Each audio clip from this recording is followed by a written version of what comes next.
evening and welcome to Springfield Career Insights. Tonight, we turn to a truth often hidden beneath the routines of family life, the silent suffering of wives.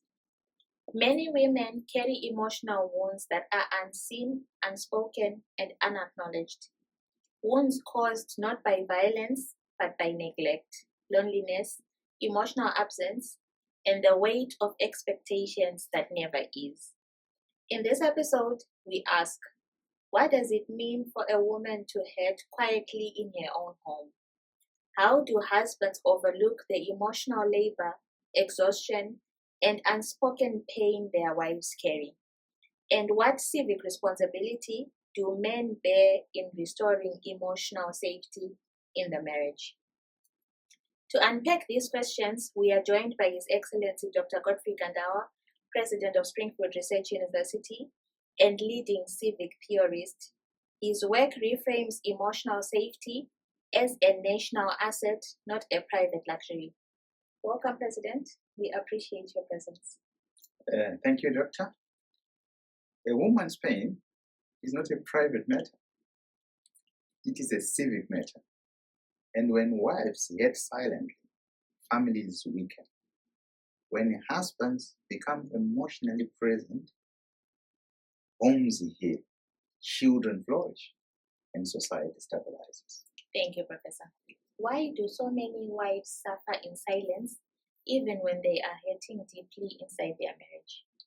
So thank you, Doctor. So many wives suffer in silence because silence feels safer than the consequences of speaking.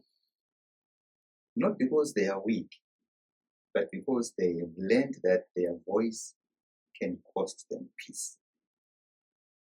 Some stay silent because every time they speak, it turns into a fight. So they choose quiet over conflict. They choose calm over chaos. They choose survival over expression. Some stay silent because they have been dismissed so many times that they start believing their feelings don't matter.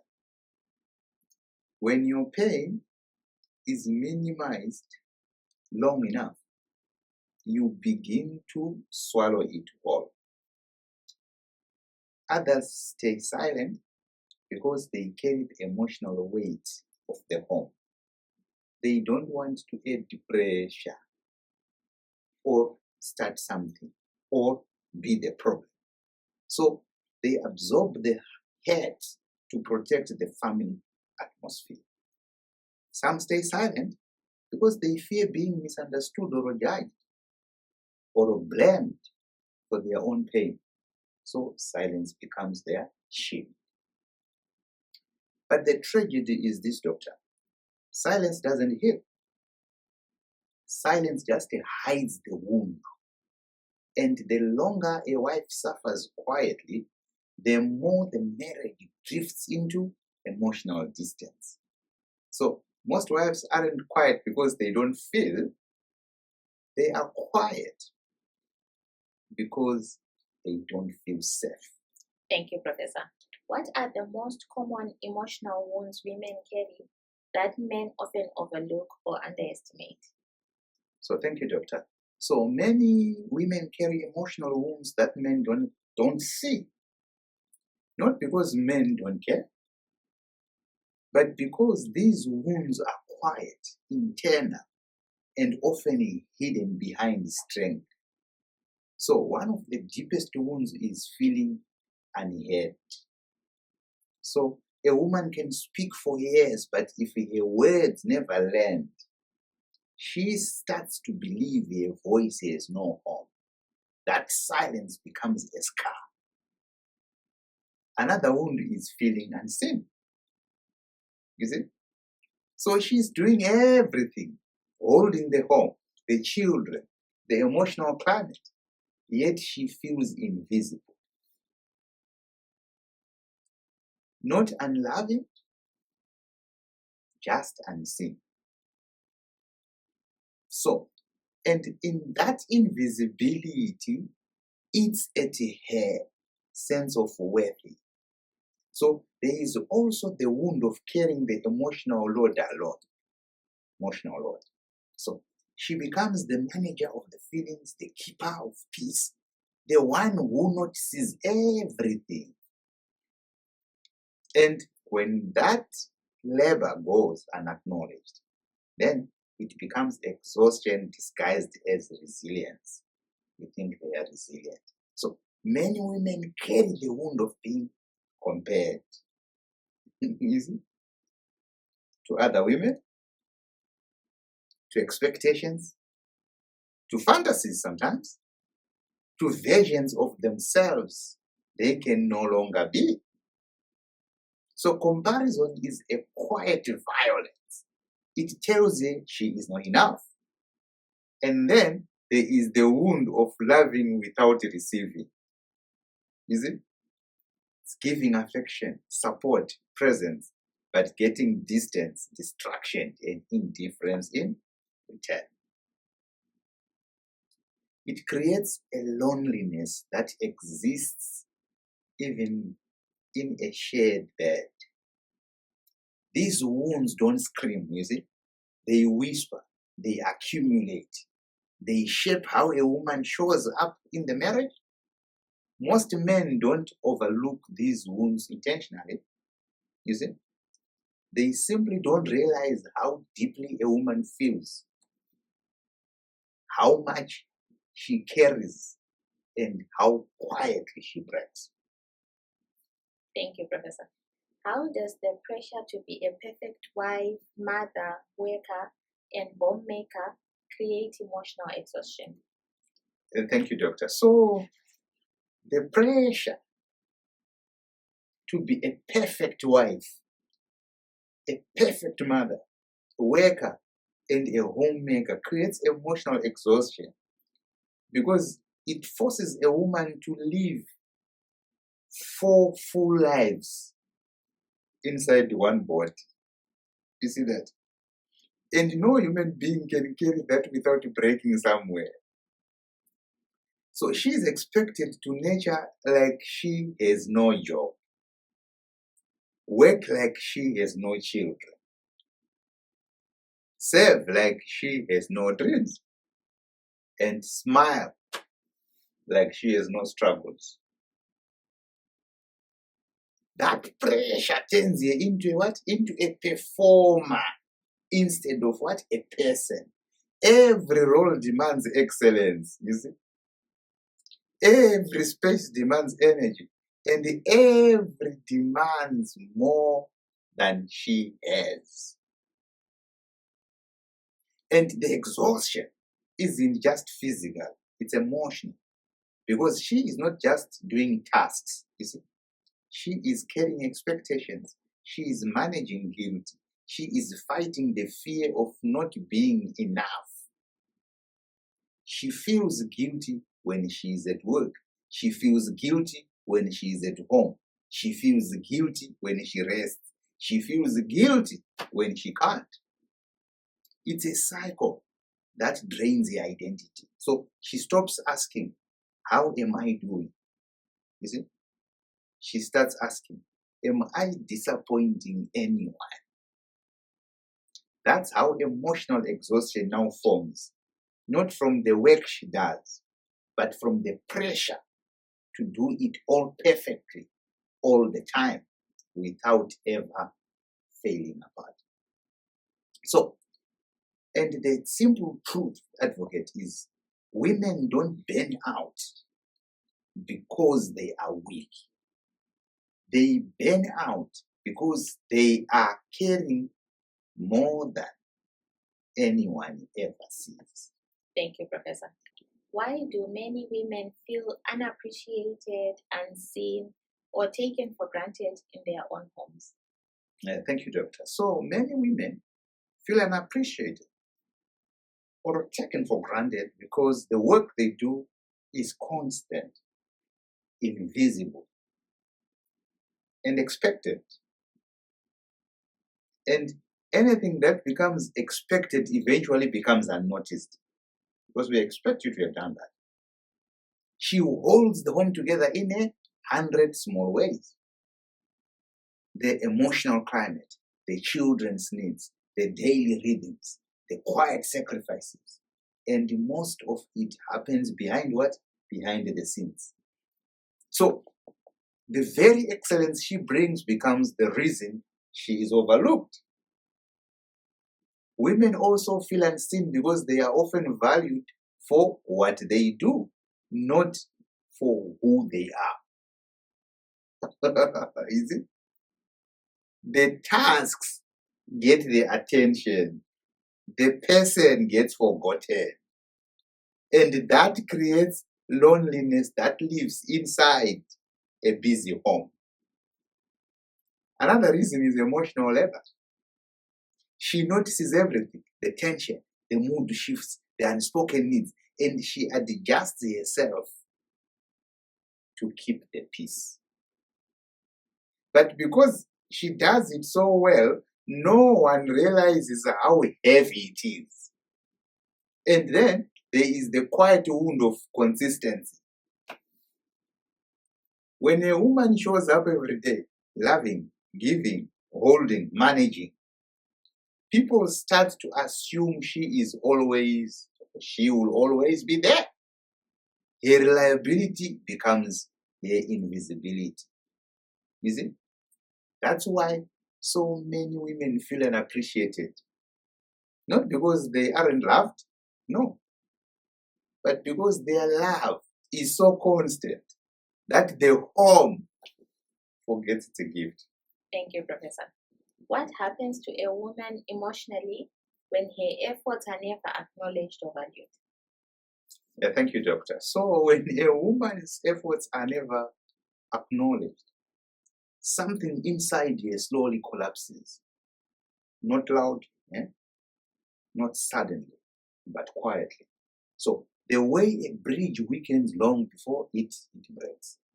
That's slow. So at first, she keeps giving. She keeps showing up. She keeps carrying the home with love. But every unacknowledged effort chips away at her spirit. She starts to feel invisible, like her presence is expected, but her person is forgotten. She starts to feel unworthy, not because she lacks value, no, but because no one reflects it back to her. So she starts to feel emotionally alone, doing life beside someone, but not with them. And eventually, she stops expressing her needs because she believes they won't matter. She stops celebrating her wins because no one notices. You see? She stops fighting for connection because she's tired of fighting alone. That's what happens emotionally. She doesn't stop loving. She stops feeling love. She doesn't stop caring. You see? She stops feeling cared for. A woman doesn't shut down because she is empty advocate. She shuts down because she has been pouring into a space that never pours back. Thank you, Professor. How does emotional neglect from a husband slowly break a woman's spirit?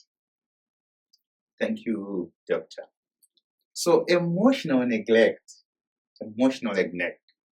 breaks a woman's spirit slowly, quietly, the way a candle dies. Not in like one blow, but in the steady loss of flame. So at first, she tells herself, it's just a season, isn't it? She makes excuses for the distance. She fills the silence with her own effort. She keeps loving, hoping the warmth will what? Will return. But when her husband stops noticing her, stops checking in, stops being present, something inside her then begins to dim. She starts to doubt her worth. She starts to question her beauty. She starts to wonder if she is still chosen. Not because she changed, but because the connection did. You see? So emotional neglect makes her feel like she is living beside someone who no longer sees her soul. And that loneliness, advocate, the loneliness inside companionship is the heaviest kind. So over time, she stops sharing her heart. She stops initiating conversations. She stops expecting tenderness. She stops believing her feelings matter. That's how her spirit breaks. Not from a single moment, but from the accumulation of moments where she needed him and he wasn't emotionally there. A woman doesn't collapse because she is fragile, advocate. She collapses because she has carried the marriage alone for too long. Thank you, Professor. Why do some wives feel lonelier in marriage than they ever felt when they were single?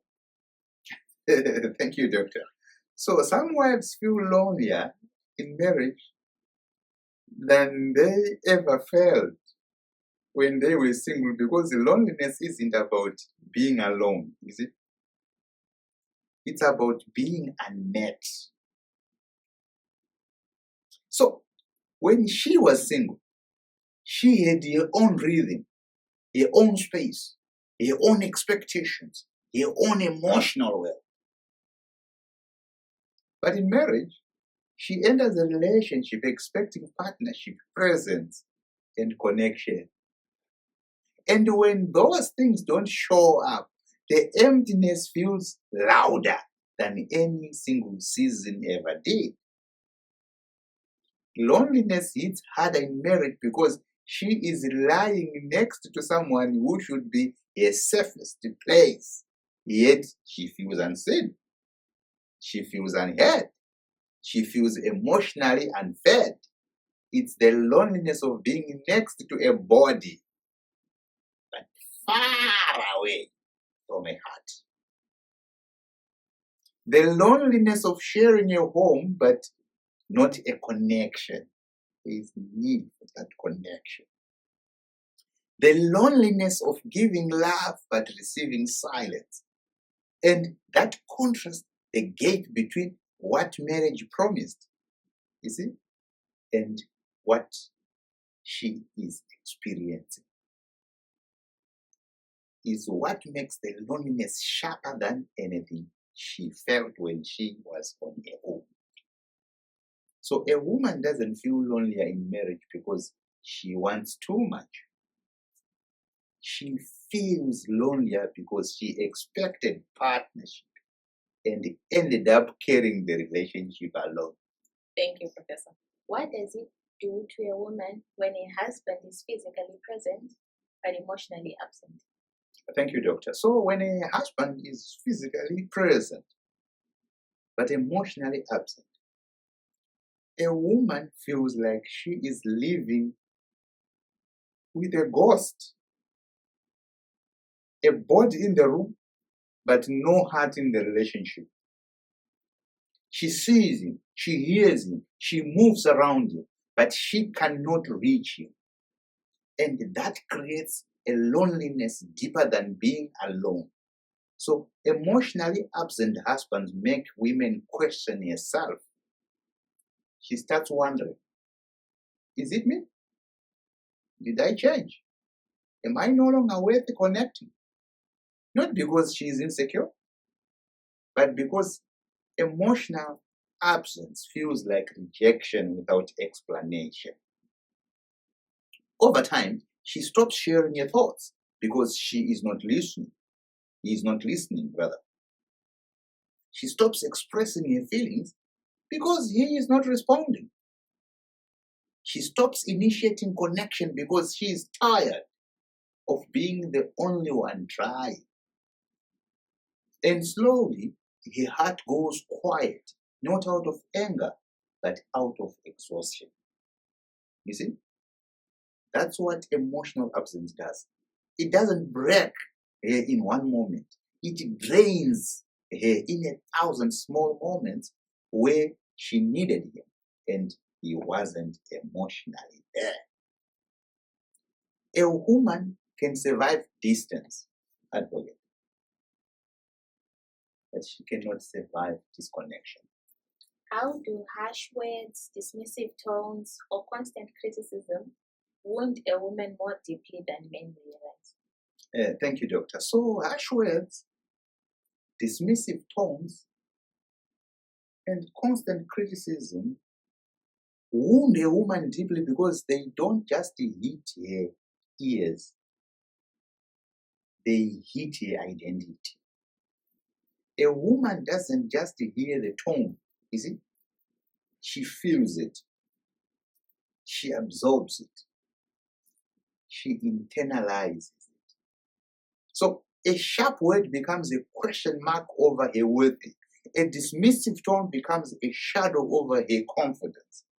Constant criticism becomes a quiet voice inside her saying, "You are not enough." Men often think they are reacting to a moment, you see, but she hears a message about who she is. When he speaks harshly, she doesn't think he is upset. She thinks, "I'm failing." When he dismisses her, she doesn't think he is distracted. She thinks, "I don't matter." When he criticizes her repeatedly, she doesn't think he is stressed. She thinks, "I can't get anything right." And over time, these emotional cuts accumulate. So they don't bleed on the outside. They bruise inside. They bruise her confidence. They bruise her joy. They bruise her sense of being valued. That's why these wounds run so deep, because a woman doesn't just want to be loved.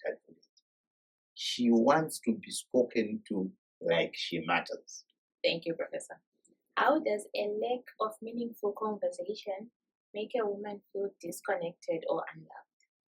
Thank you, doctor. So a lack of meaningful conversation disconnects a woman because words are a bridge to intimacy. So when the bridge collapses, the relationship becomes a distance she can feel but cannot cross. Conversation is how she bonds. It's how she feels chosen. It's how she knows she matters. So when the conversations shrink to logistics, what's for dinner? Did you pay the bill? Where are the kids? Her heart starts starving.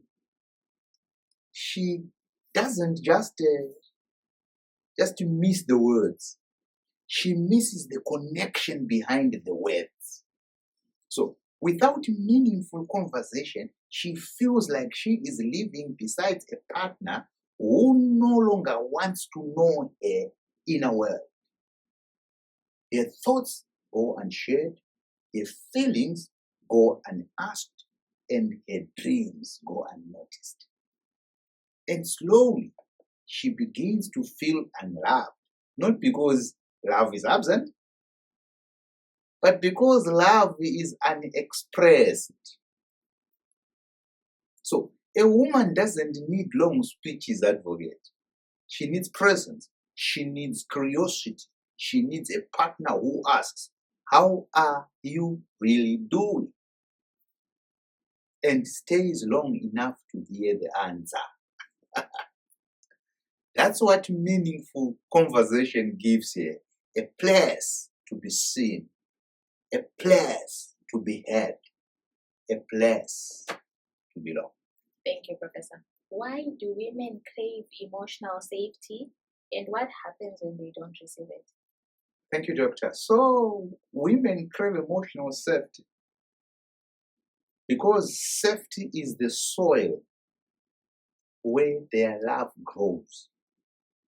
Without it, even the strongest heart begins to shrink. So emotional safety is not luxury, it's oxygen. It's the freedom to speak without fear, to feel without being mocked, to express without being punished, to exist without being judged. A woman needs to know, my heart is safe with you. Because when your heart is safe, she becomes your fullest self, open, warm, expressive, alive. But when she doesn't receive emotional safety, something inside her what tightens. She becomes cautious with her words. She edits her feelings. She hides her truth. She shrinks her personality to avoid what? Conflict. She stops sharing her dreams. She stops revealing her fears. She stops reaching for connection. Not because she doesn't want love, because she doesn't feel protected enough to be vulnerable. And that's the tragedy. A woman doesn't shut down because she is cold, advocate. She shuts down because she is protected. When emotional safety is missing, love becomes what? Survival. And no heart can thrive in survival mode. Thank you, Professor. How does inconsistency, secrecy, or dishonesty from a husband create insecurity in a wife's heart? Thank you, Doctor. So, inconsistency, secrecy, and dishonesty create insecurity in a wife's heart because they destabilize the very ground she is standing on. A woman can handle truth. She can handle difficulty. She can handle reality. What she cannot handle is uncertainty. So, inconsistency makes her feel unsafe. One day, he is warm. The next, he is distant. You see? One day, he is present. The next day, unreachable. So, she never knows which version of him she will meet. And unpredictability becomes emotional turbulence. Secrecy makes her feel excluded. You see? So when he hides things, even small things, people will think, they're small things, She feels shut out of his world. She starts wondering what else she doesn't know. Her mind fills the silence with what? With fear. Dishonest then breaks the foundation, a lie. Even a small one. People say, it's a small lie. Tells her, you cannot trust what you see. And once trust becomes blurry, everything becomes a question. These behaviors don't just create insecurity, they create emotional instability, advocate. She can't relax. She can't settle. She can't feel chosen. Because her heart is always bracing for the next what? Shift. A woman doesn't crave perfection. She craves consistency. She craves transparency. She craves truth. Because when a man is steady, open, and honest, his heart rests. But when he is unpredictable, secretive, or dishonest, his heart becomes a battlefield of questions with no answers. Thank you, Professor. Let's take a break and listen to a song called Hold Me Like a Homeland.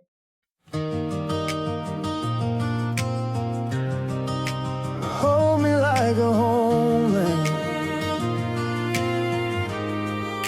Don't hold me like a stranger passing through. Hold me like the land that carries you. Like a soil that knows your name, like the fire that stays the same. I don't need roses, I don't need gold, just arms that feel like home to hold. Hold me like a homeland, like I'm the place you understand. Wrap me in your quiet pride, like I'm the flag you never hide. The bomb and ginger leaves were like hope. Hold me like your homeland. Hold me like your homeland. Don't kiss me like the wind that fades. Kiss me like the rain that stays. Like the anthem in your chest. Like the vow you won't forget. I don't need diamonds, I don't need fame, just love that calls me by my name. Hold me like a homeland, like I'm the place you understand. Wrap me in your quiet pride, like I'm the flag you never hide.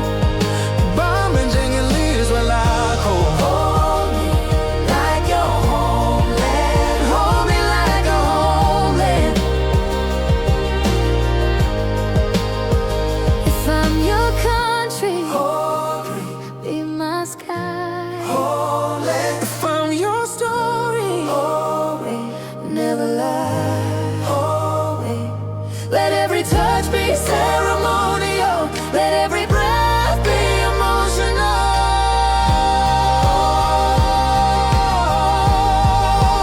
Hold me like a homeland, like I'm the place you understand. Wrap me in your quiet pride, like I'm the flag you never hide. the bomb and ginger leaves were like hope. Hold me Like your homeland. Hold me like a homeland. Hold me like a homeland. Hold me like a homeland.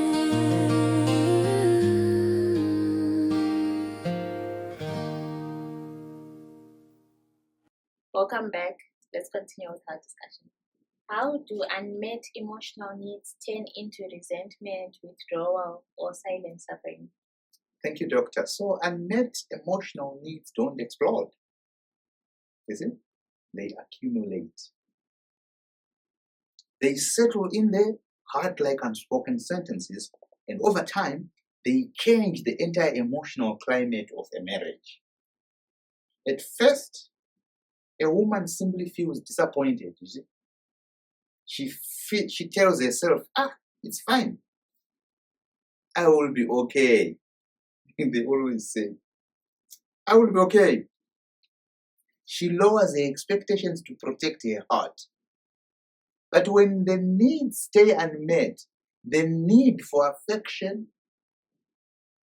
for attention, for appreciation, for conversation, for emotional presence, the disappointment turns into something heavier. You see, it turns into resentment. Not loud resentment, quiet resentment. The kind that whispers, I give so much and I get so little. The kind that makes you withdraw to avoid being hurt again. You see? Then comes the withdrawal now. She stops initiating, she stops sharing, she stops reaching. Not because she doesn't care, you see, but because she is tired of caring alone. And when the withdrawal deepens, it becomes silent suffering. She smiles on the outside, but inside, she is grieving the relationship she hoped for. She becomes emotionally present, but emotionally unfulfilled. She becomes committed but quietly hurting. Unmet needs don't just disappear, they transform, doctor. They turn love into labor. They turn connection into distance. They turn a vibrant heart into a quiet one. So a woman doesn't resent because she is dramatic, is it? She resents because she is depleted. She doesn't withdraw because she is cold. She withdraws because she is undeceived. She doesn't suffer in silence because she wants to. She suffers because speaking hasn't changed anything. You see? Now, that's how unmet emotional needs slowly reshape a marriage from the inside out. Thank you, Professor.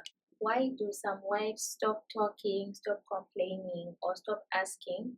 And what does that silence really mean? Thank you, doctor. So, some wives stop talking, stop complaining, or stop asking because silence becomes their last form of self-protection. Not because they've healed, no, but because they've given up being hurt in the same way. Is it? So a woman doesn't just go quiet overnight. Understand? Her silence is a journey. At first, she talks, she explains, she expresses, she tries, she believes communication will fix it. She then complains. Not to nag, but to be noticed, you see? To be understood, to be valued. Then she asks, gently, repeatedly, hopefully, can we talk? Can you listen? Can you show up for me?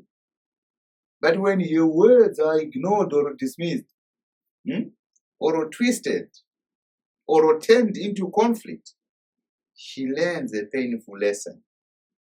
You see? Here is the lesson. Speaking costs more than silence. So she stops. She stops talking because she's tired of repeating herself. Then she stops complaining because nothing changes. And she stops asking because she is tired of feeling like a burden. And that silence, that quiet, calm, polite silence, is not peace, doctor. It's resignation.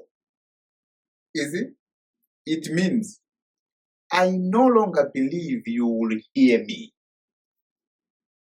I no longer trust that my feelings matter.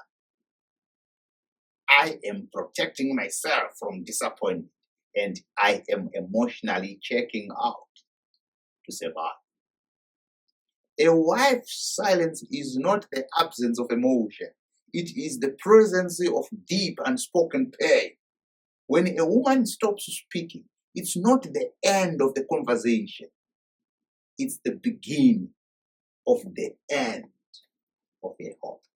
Thank you, Professor. How do small everyday behaviors, ignoring calls, dismissing feelings, forgetting promises, wound a woman over time? Thank you, doctor. So small behaviors don't feel small when they happen every day.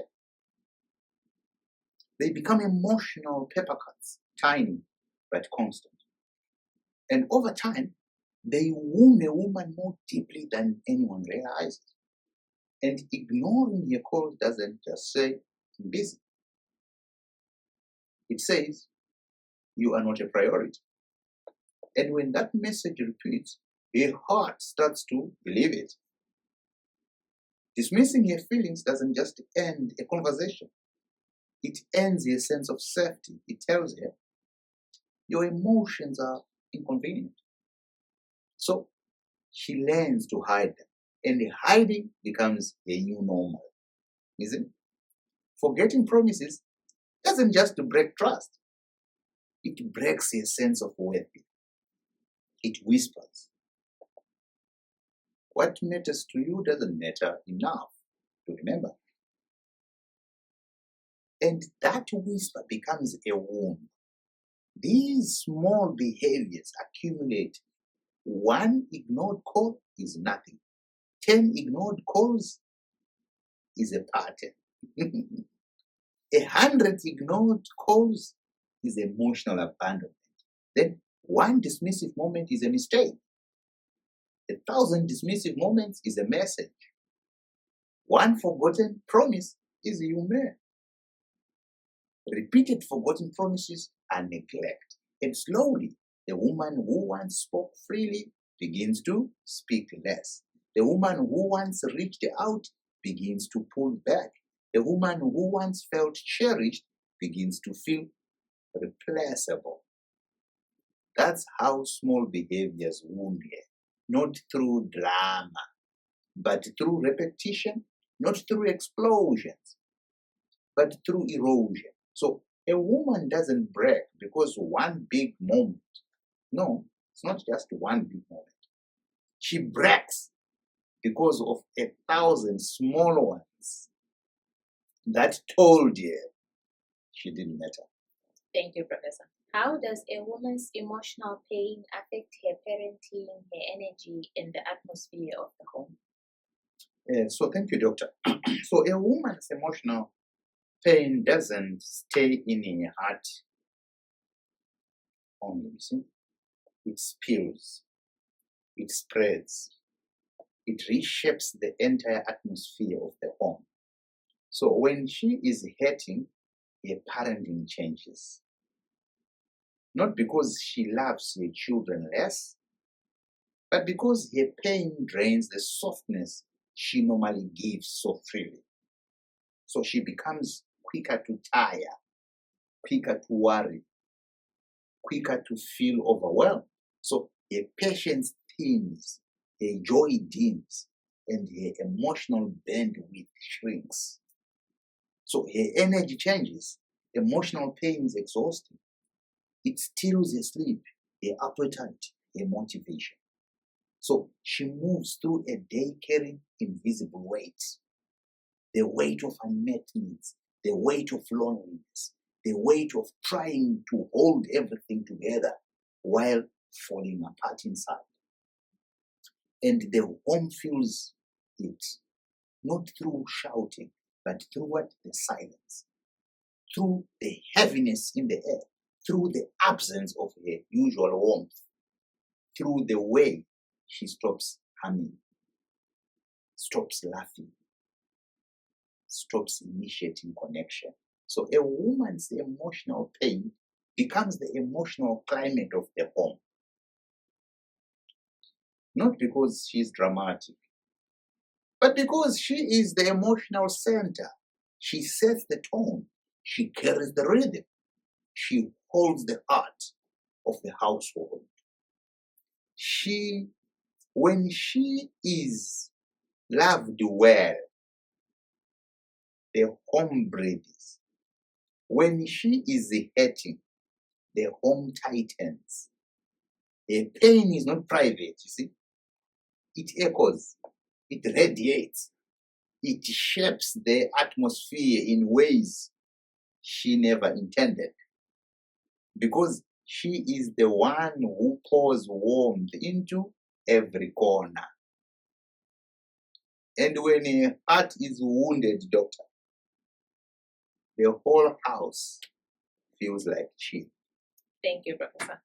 What happens to children when they grow up watching a mother who is emotionally drained or silently hurting? Thank you, Doctor. So when children grow up watching a mother who is emotionally drained or silently hating, they don't just witness her pain, you see. They absorb it. A child studies their mother like a sacred text. Her tone becomes their weather. Her exhaustion becomes their atmosphere. Her silence becomes their language. They learn to read emotions instead of expressing their own. They scan her face for clues. How is the weather? Is she okay? Did I do something wrong? Is today a heavy day? They become emotionally vigilant children with adult sensitivity. Is it? They start to believe love means self-sacrifice. They watch you give even when empty. So they learn that love is endurance, not partnership. That caring means carrying pain quietly. They internalize their silence. If she never complains, they don't complain. If she hides her head, they hide theirs. If she never asks for help, they see asking as weakness. You see? They feel responsible for her emotional state. So children don't understand marriage dynamics. You see? They only understand what they see. So they think if mom is sad, I must fix it. They become little caregivers, little protectors, little emotional adults. So they grow up fearing conflict. A hating mother often walks on eggshells. Her children learn the same dance, avoiding confrontations, needs, and anything that might cause trouble. So they carry her unspoken pain into their own relationships. So a daughter becomes the over-functioning woman. A son becomes the man who cannot connect emotionally. Both inherit patterns they never chose. So a mother's pain becomes the emotional blueprint of the home. It shapes the children's confidence, communication, expectations of love, and sense of safety. Not because she failed, but because she was hating alone. When a mother suffers silently at home, the whole house learns silence. Thank you, Professor. What can husbands do to become emotionally present, supportive, and attentive to their wives' needs? Thank you, Doctor. Now, a husband becomes emotionally present by doing a few simple things consistently and perfectly. I always use the word consistently. You see? Not perfectly. So he pays attention. Really sees here, not just the tasks she does. He listens fully, without defending, correcting, or rushing her feelings. He checks in, not are you fine, but how is your heart today? Okay? He keeps his word because consistency is emotional safety. Keep your word. He shares himself, his thoughts, his fears, his dreams, his day. You see?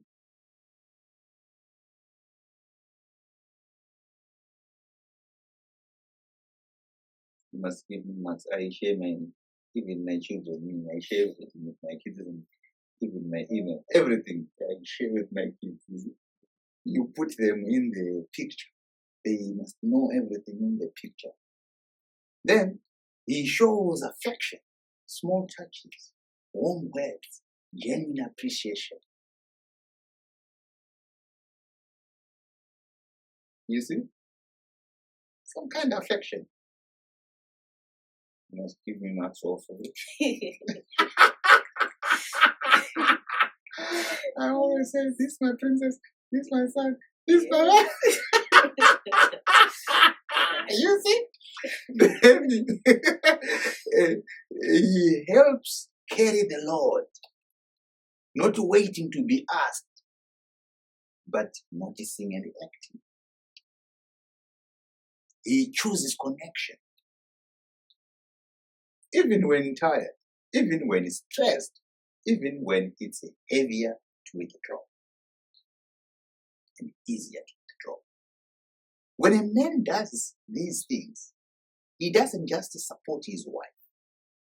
He becomes a safe place, a partner, a peace. Thank you, Professor.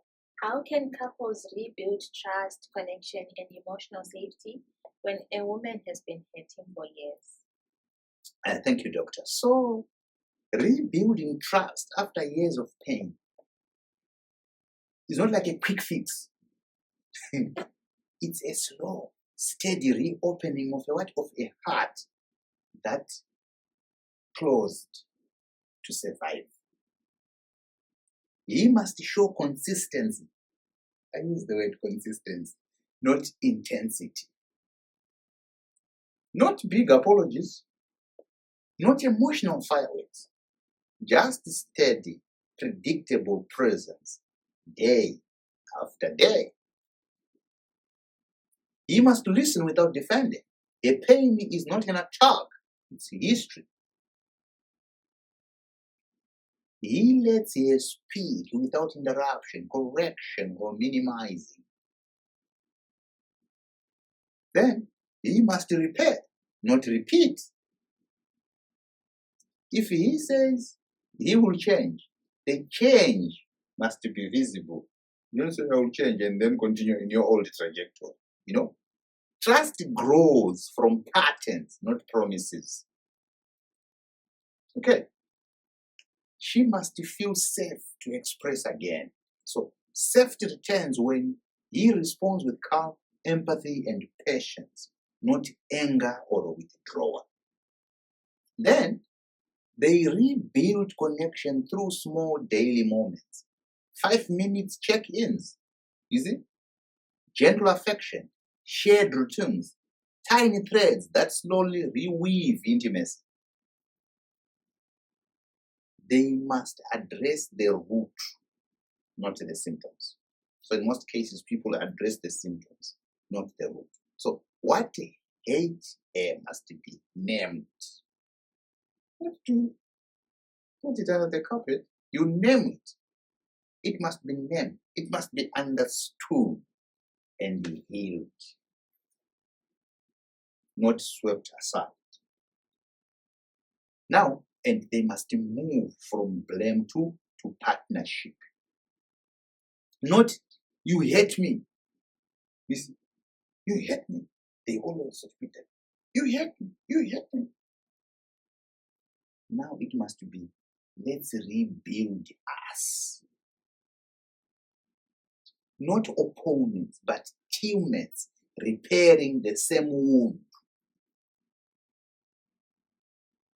Rebuilding trust is not dramatic, Doctor.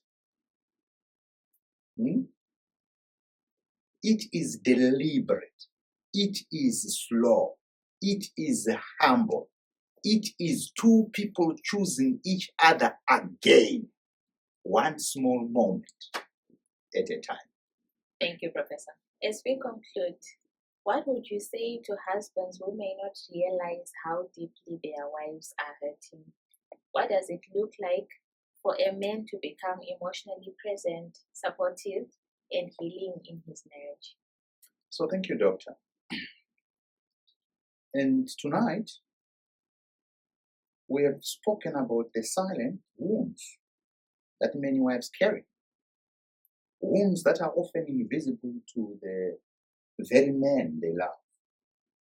And as we close, I want to speak directly to husbands. Not as an accusation, but as an invitation, to rise into a higher version of ourselves. So a woman does not break in a day. She breaks slowly through neglect, through silence, through feeling unseen, unheard, and unvalued. She breaks when the man she chose becomes emotionally distant, unpredictable, or unavailable. She breaks when her efforts are treated as normal, a sacrifice as expected, and a pain as an inconvenience. And many men do not realize this truth. A woman's silence is not peace. It is surrender. When she stops talking, stops complaining, stops asking, stops expecting, that is not harmony. That is a woman who has given up trying to be understood. To the husbands watching tonight, your wife is not asking for perfection. She is asking for presence. She is asking for partnership. She is asking for emotional safety, the assurance that her heart is not alone in the marriage. A woman becomes strong when her husband is emotionally present. She becomes confident when her husband is consistent. She becomes peaceful when her husband is gentle. She becomes secure when her husband is honest. She becomes loving when her husband is attentive. And let me say this clearly. A man's strength is not measured by how much he provides, but by how much he is present. Money builds a house. Presence builds a home. Tonight, I want every husband to reflect on one question. Am I the reason my wife is hurting or the reason she is healing? If the answer troubles you, that is not condemnation. It is a calling to grow, a calling to listen, a calling to soften, a calling to rebuild what silence has eroded. Because when a man chooses emotional maturity, the home stabilizes. When a man chooses gentleness, the marriage breathes. When a man chooses consistency, the wife flourishes. And when a man chooses love in action, not just in words, the children inherit a legacy of peace. Husbands, your wife is not your opponent. She is not your burden. She is not your critic.